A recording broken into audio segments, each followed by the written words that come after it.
দিয়ে কারা প্রবেশ করবেন?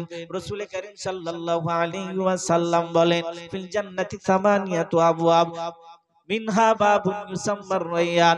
জান্নাতের মধ্যে 8টি দরজা রয়েছে, তার মধ্যে একটি দরজার নাম যাকে রায়্যান বলা হয়। রায়্যান নামক দরজা দিয়ে লা ইয়াদখুলুহু ইল্লাস সাইমুন। যারা রোজাদার, যারা কষ্ট করে রোজা রাখবে, সকাল থেকে নিয়ে মাগরিব পর্যন্ত, সন্ধ্যা পর্যন্ত কষ্ট করে থাকবে, শুকিয়ে থাকবে, গীবত করবে না, সমালোচনা করবে না, তারপরে চোখের হেফাজত করবে, জবানের হেফাজত করবে, কানের হেফাজত করবে, অন্তরের হেফাজত করবে।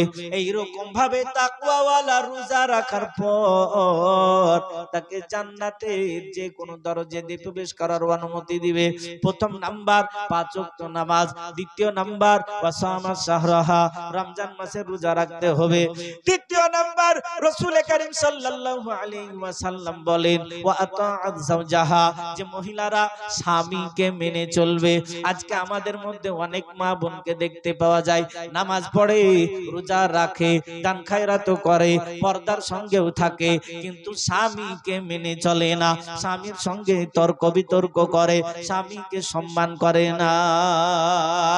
এইরকম মহিলা আছে কি নাই বলেন? আছে। স্বামীকে সম্মান করে না, স্বামীর সঙ্গে তর্ক বিতর্ক করে। তাই রাসূল কারীম সাল্লাল্লাহু আলাইহি ওয়াসাল্লাম অন্য একটা হাদিসের মধ্যে বলেন, যদি 5 ওয়াক্ত নামাজও পড়ে, পর্দার সঙ্গেও যদি থাকে, তাহাজ্জুদ পড়ে পড়ে সময় কাটিয়ে দিয়েছে, আর এমন অবস্থায় তার যদি মৃত্যুবরণ হয়, তার স্বামীও অসন্তুষ্ট।